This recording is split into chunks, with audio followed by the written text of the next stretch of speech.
So welcome back again mga kalapatids into my channel So for today's video magbubunot na tayo ng pakpak para dito sa ating mga pang summer na ibon mga kalapatids. So tara, samahan nyo ako.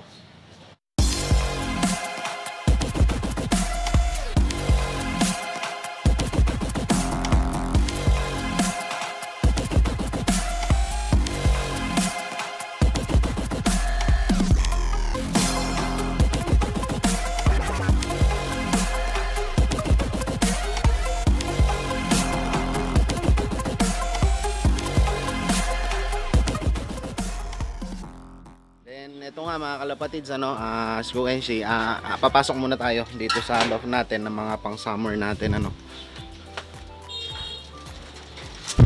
So ito, nandito na tayo sa loob ng loft. Then ayan yung mga ibon na panlaro natin ng summer mga kalapatids Then kung natatandaan nyo mga kalapatids, yung nakaraang vlog ko nung umuwi yung ating dark check, pinakita ko sa inyo yung mga ibon natin na to na nagputol na nga ako ng pakpak nila or nagpasingaw na ako para mabunutan nga natin or ma-force molt na nga natin yung mga ibon.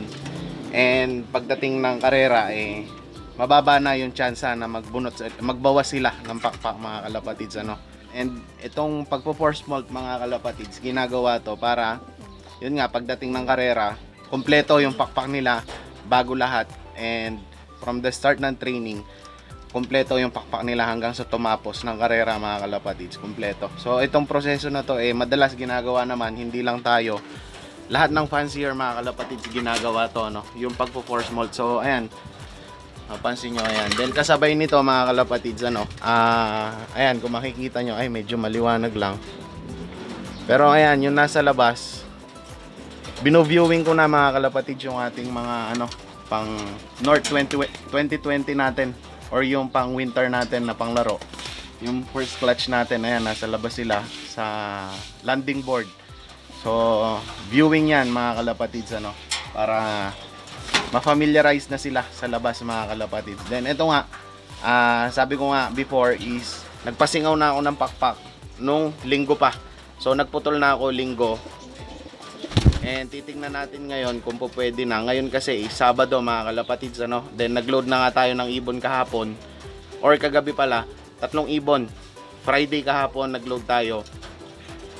Sinakay ko pa rin yung 3 ibon mga kalapatids. And bukas abangan tayo mga kalapatids Then actually meron tayong kasama na mag-aabang na baguhan din sa pagkakalapate. Taga dito lang sila sa Mexico. Mga nanonood sa atin, shoutout sa inyong lahat kila Edward Canensya yan. So bukas napag-usapan namin sasama daw sila mag-aabang sa south natin. Bukas nga yung 3 ibon. So abangan nyo yan bukas, yung arrival natin mga kalapatids. And ito nga, titignan natin kung pwede na silang bunutan ng pakpak. And actually magwa 1 week na nga sila bukas. Subukan natin kung pwede na silang bunutan. And ito na nga mga kalapatids kuha tayong isang ibon, subukan natin.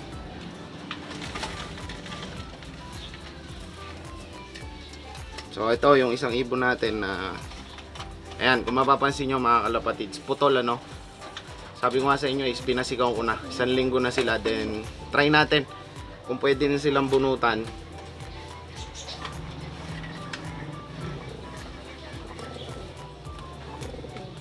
Ayan, so okay na mga kalapatids, pansin nyo okay na siya, wala na siyang dugo, kaya bubunutan na natin silang lahat. Ayan.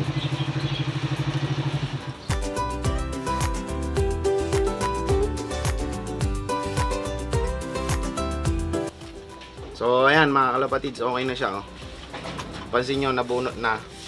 And yung pagpapasingaw, yung pagpuputol ng pakpak, then 1 week nga is ginagawa natin yon para yung dugo nung pakpak or yung pagkakapit niya dun sa pakpak niya is matutuyo na.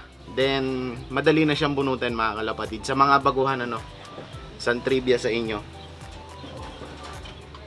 So ayan, bunutan na natin lahat. 8 yung ibon na to na panglaro natin ng summer nga 2020.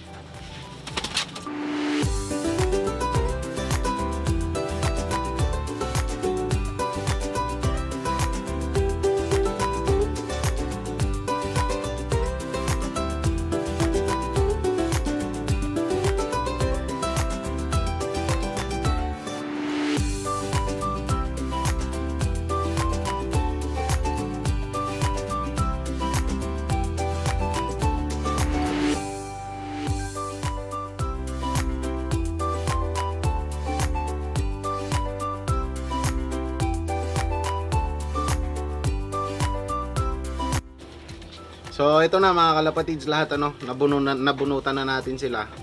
And nakita nyo naman is madali ng bunutan kasi ayan nga sumingaw na or wala nang dugo yung pakpak nila. Kasi once na hindi natin pinasingaw mga kalapatids, tulad nung sinabi ko nung nakaraang video natin, dudugo yung pakpak ng ibon. Pag binunot nyo is may kasamang dugo, and which is medyo may hirapan tumubo nun yung pakpak nila, no? So okay na mga kalapatids, 8 ibon yung Pinor's Molt natin. Silang 8 is yung ilalaro nga natin this coming summer 2020 mga kalapatids, ano? And yung mga ibang ibon mga kalapatids, kasi medyo may edad na, 2 na lang yung natitira nila sa dulo na luma, kumbaga, na pakpak. And kaya kung napansin nyo, yung iba is 2 lang yung binunot ko. Yung isa nga is nalaglag na pala yung isa. Then isa na lang yung binunot kong pakpak. Itong isang medyo may edad na. And yung iba mga kalapatids, yung mga pinahabol natin, binunutan ko na ng 4. So nagpasingaw ako ng 4 yung binunot ko sa kanila.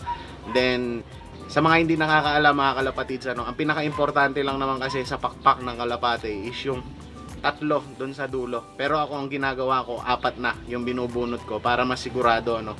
Kasi sa paglipad ng ibon mga kalapatids, yun yung ginagamit nila, yung 3 doon sa dulo, na pang puwersa, kumbaga. Yun yung pang sikad nila pagka lilipad sila mga kalapatids. Kaya yun yung pinaka-importante na parte ng pakpak, yung nasa dulo mga kalapatids. So ayun, that's it for today's video lang mga kalapatids. Pinakita ko lang sa inyo. Then bukas, Sunday nga, abangan tayo ng mga ibon, samahan nyo ako. And sabi ko nga kanina is kasama natin sila Edward Canesia, din yung mga tropa niya na nagkakalapati din. Actually baguhan lang din sila sa pagkakalapati nga, sabi ko, no. And gusto lang nila makiabang. Abangan nyo at may kasama tayo mag-aabang. May mga kasama din tayo sasakitang batok, sabi ko sa pag-aabang ng mga ibon. Pero hopefully maging maganda yung pauwi natin bukas. Then napapansin ko nga mula kahapon hanggang ngayon, Friday and Saturday nga, tuwing umaga lagi makulimlim. Then kahapon nga nasa trabaho ko, nasa opisina ko. Meron pang time na umulan.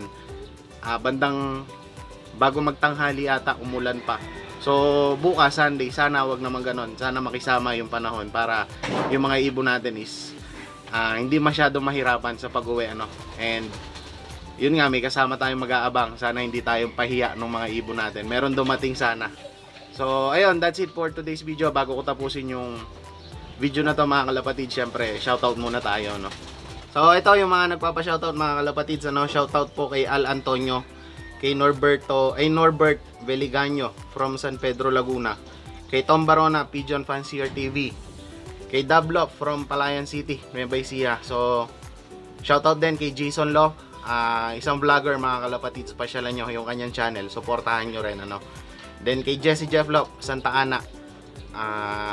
Shoutout din kay Elir Skilov from Katarman, Northern Samar. Kay Marvin Villarreal from Damam, Saudi Arabia. Ayan. Kay John Yumul from Angeles, Pampanga.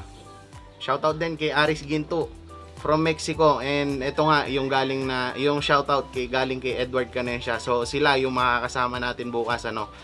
Shoutout din kay Brian Serrano.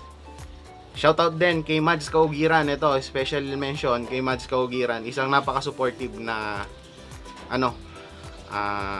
masugid nating tagapanood, hindi lang sa akin, sa lahat ng mga pigeon vlogger.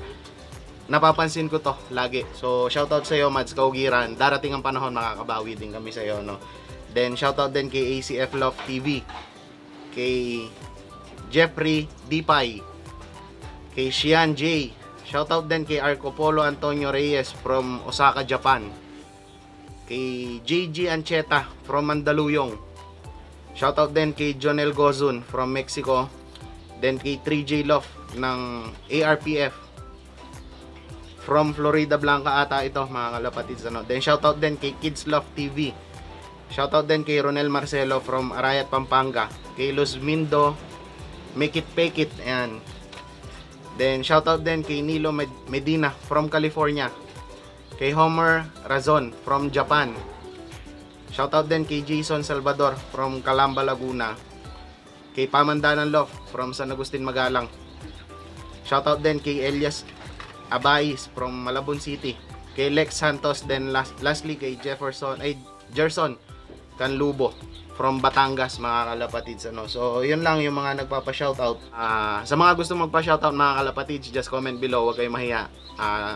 Nasa inyo kung anong gusto nyo, love name or pangalan nyo, then yung location nyo para mas maganda, mga kalapatids. So, ayun, that's it for today's video.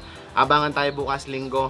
Ang release natin is Iriga, Camarines Sur. So, sa tansya ko is almost 350 kilometers na yun, mga kalapatids. And ayun, good luck sa ating lahat sa mga may karera and happy flying.